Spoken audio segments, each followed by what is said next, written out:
Lemon 64 presents a Playguide and video review. Sit back and enjoy the show.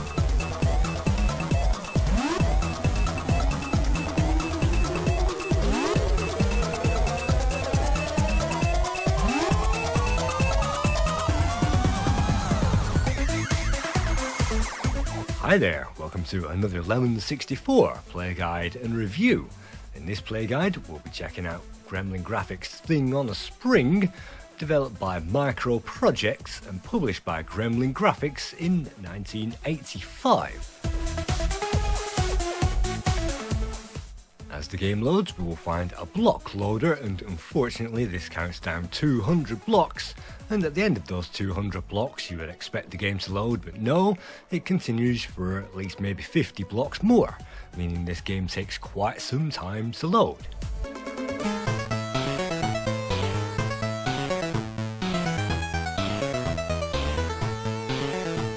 Title screen, we are introduced to this fantastic Rob Hubbard music, and we can also gain a scrolly text at the bottom where we can find out what we are supposed to be doing.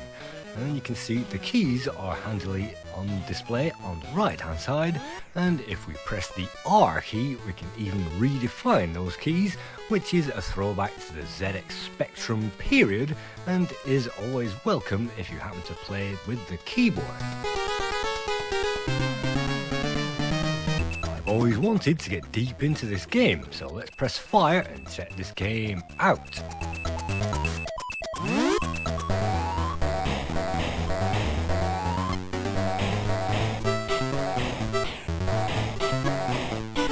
Thing on a Spring can be most likened to a version of Impossible Mission, only converted by Gremlin Graphics. Instead of a guy somersaulting around the screen, we now get a thing on a spring. And just like Impossible Mission, we have to move through corridors into rooms, and in those rooms we will find items which we need to collect. On the later levels we will find items of a map or maybe a key card, and collecting all those items will reveal the end of the game. In the meantime, just like Muncie on the Run, we'll have to collect an item, and that's our rescue kit, and there are a number of items scattered around the landscape which we'll need to pick up in order to get around that landscape.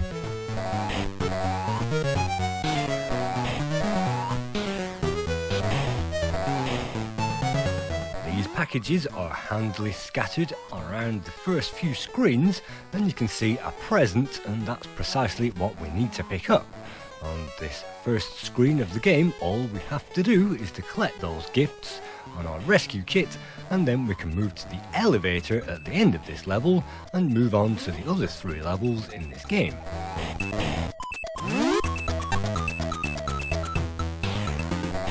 That's our first power-up collected, and that will allow us to negotiate those moving staircases which frequent this level. And without that you will not be able to ascend moving staircases, but if you don't collect that in the correct way, unfortunately you cannot get out of this level. And so what I'm going to have to do instead is to commit suicide, because I can't seem to find a quick key to take me back to the main menu.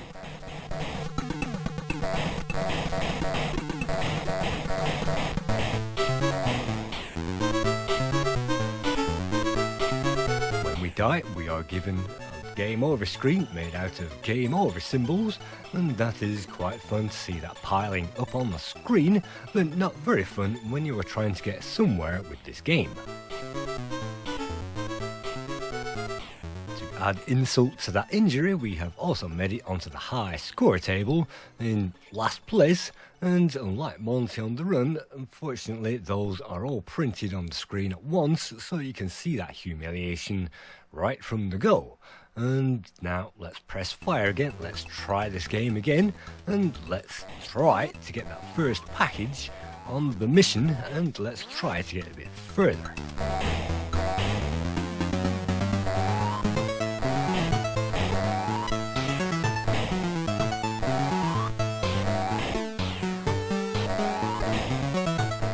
the high platform, I can either jump on the platform on the right and jump across, or I can actually land on the lower platform and I can actually use that. But you can see I have completely mistimed my landing, and that means that I can't land directly on the corner where I wanted to land, and that means I've virtually written off my chances of this game. And yes, returning back, if you collide with any of the enemies, that will degrade our power. You can see the energy bar right at the bottom of the screen takes a hit every time we collide with one of those items. So you can pick up extra energy as the level goes on, but unfortunately if you make a mistake just like this, then you cannot progress and you cannot jump to the point that you needed to jump, even if you figure out how to do it.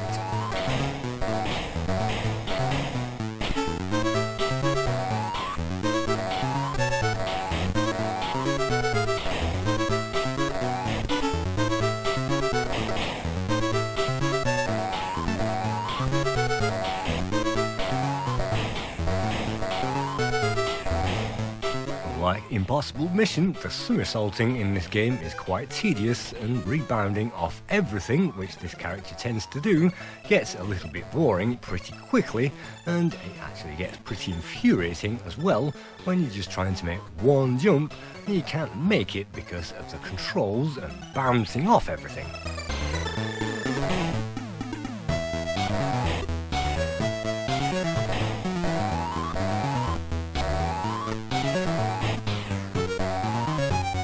Top left corner, we can see our score is piling up by 1 point every time we survive 1 second in this game, and you will also get some hundreds of points if you collect some of those items that we need. And so far we haven't collected anything, and we have virtually no energy remaining. At this point our character will flash and colour cycle, which is pretty funky, but then again we know we are about to die. Try again. Now that we know how to collect that item, at least, let's try again with this level and see if we can't jump over everything. You can see those trains, reminders of the Andrew Morris Otherworld game, which was actually a homage to Thing on a Spring, and the Otherworld game is somewhat easier than this, at least somewhat easier to understand, but this game is more rewarding if at least you can get that first item and get underway with the mission.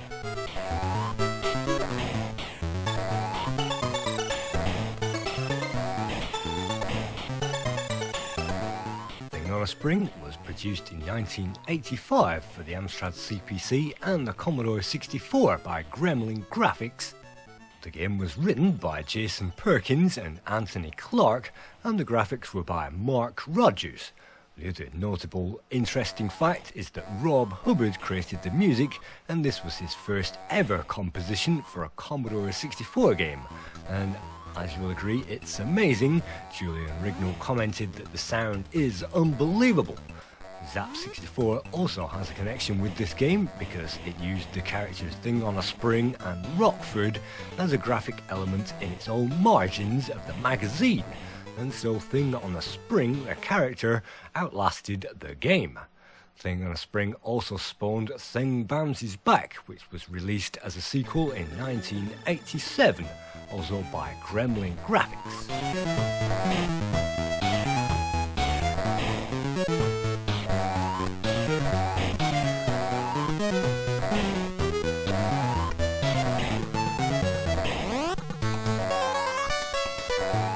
Jason Perkins also created and converted a number of games onto the Commodore 64, including Pixie Pete in 1984, which is a Dig Dug clone, Maggot Mania in 1983, which is a Centipede clone, Orange Squash in 1983, and also he converted Jack the Nepper for Gremlin Graphics in 1986.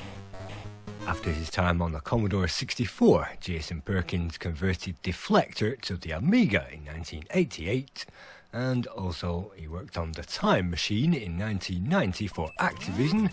He worked on Apocalypse in 1994 for Virgin, before perhaps his most popular creation on the Amiga, Rough and Tumble, appeared in 1994 for Wunderkind.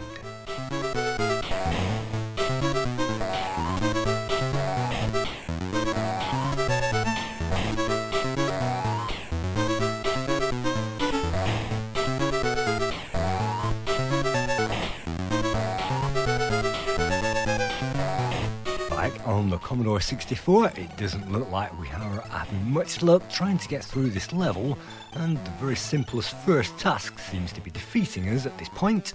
And yes, some of these things have to be pixel perfect, but some of these jumps can actually be mastered if you stand in the right place.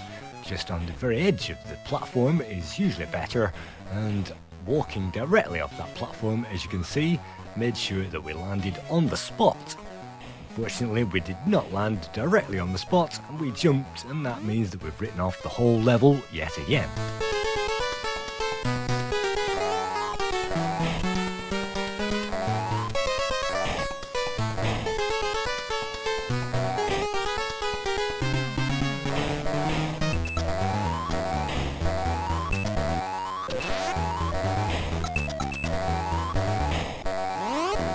Unfortunately, our hero cannot jump very precisely, and he tends to go around in the same jumping position, which means if you make a mistake, then it's instant game over, and there's nothing you can do about it.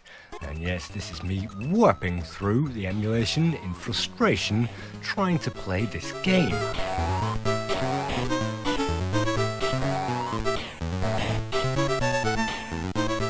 Get this very first collection precise. You can't wander to the edge of the platform on the other side, otherwise you cannot get back again.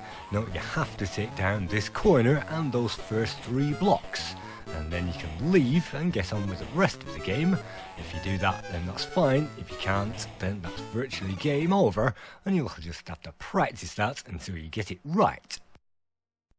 So for the final time in this review and play guide, let's try that level again.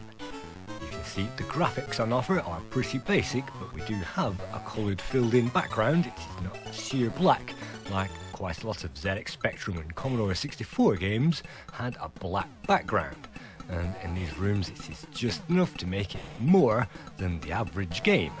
And the average game really would not go to this much trouble with the sprites, and the average game really would be a frustrating effort. But this game is slightly above the average because it does reward the player eventually by their sheer perseverance and their sweat, and sometimes it can be very rewarding to get the item that you wanted in the first place.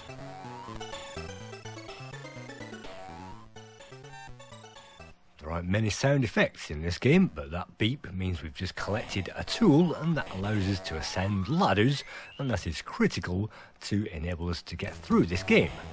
In between the rooms you will find a corridor, and these guys really deplete our energy, and you can see a time limit is counting down at the top, and that really is our oil meter, and that oil meter will deplete as we continue through the game. But now that we are in through the game, we can now collect our second item, which is the rocket pack, and now when you see those bottles on the floor, we can use those to ascend the level like a rocket, and we can skip most of the level out.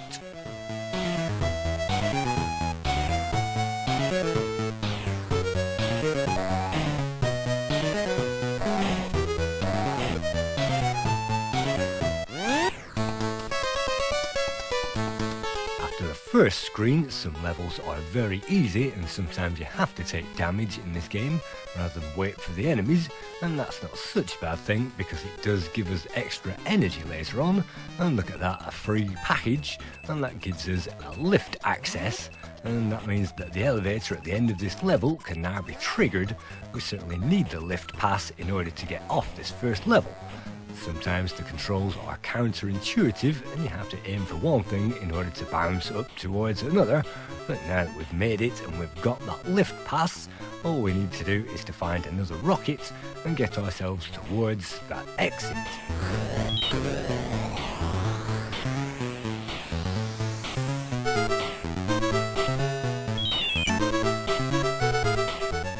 Time and trouble, we managed to find some more oil, and that's topped up the central meter you can see. And you can also see Roman numerals underneath the score, which we can see on the main level. That's actually the elevator, and that's the actual floor that the elevator is on at the moment, and that elevator will move up and down, and so we'll have to time that so the elevator is on our floor.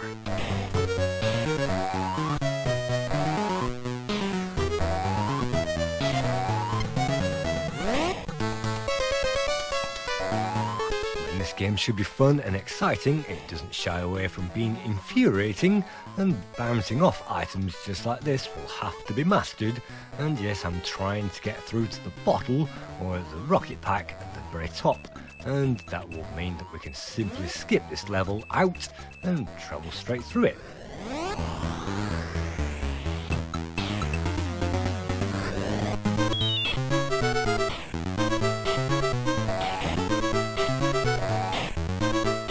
Top right, you can also see a blank box, and that is where we gather our escape items, maybe the exit pass. That is a picture that builds up a little bit like a map, and those bits of items will be on floor 2, 3 and 4 in this game, and I don't think you can find any of the map on level 1, which we are still on at the moment.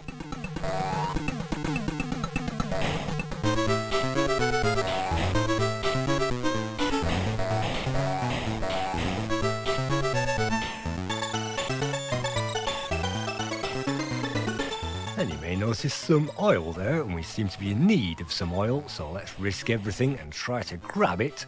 Yes, it is possible, by luck or by crook we managed to grab it, so that means that we'll have to still avoid these aliens. We're up to a few hundred points now, so we've reached the high score table, and we've also reached another dead end. Some players can jump over this hi-fi, but what you may notice is a bottle, and that means we can simply rocket out of that level now that we have the rocket. And you can see the moving platform, the moving steps, we can now ascend those because we have that item.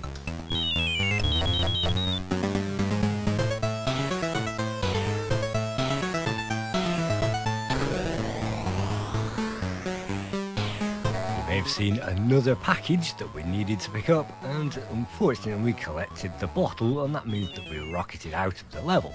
But fortunately this screen is a little less intimidating than most, and it isn't long before we find our way back, and it doesn't rob lives away needlessly on these types of screens, but you can see simply walking off certain platforms is enough. That means we've collected another item. The S shield in the bottom corner is actually the trampoline icon, so that we can use trampolines on level 2, 3 and 4.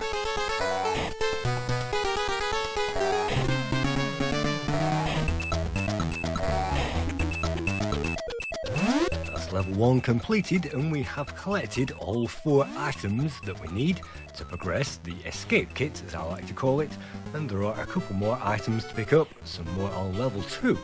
But what I didn't realise now that we've reached the elevator is that we have to press fire here in order to stop the elevator on our level, at which point the light will go red, and that means that the elevator must stop on our level, and if you don't, then you'll have to wait for that elevator to travel all the way down to the bottom and all the way back up to the top again.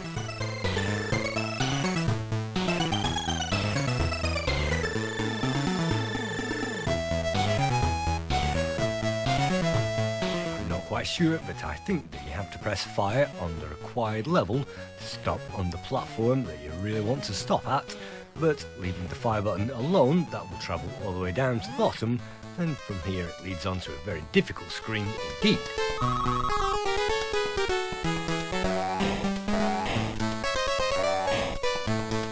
I won't be collecting any of the mystery puzzle pieces, so let's just move on to the scores.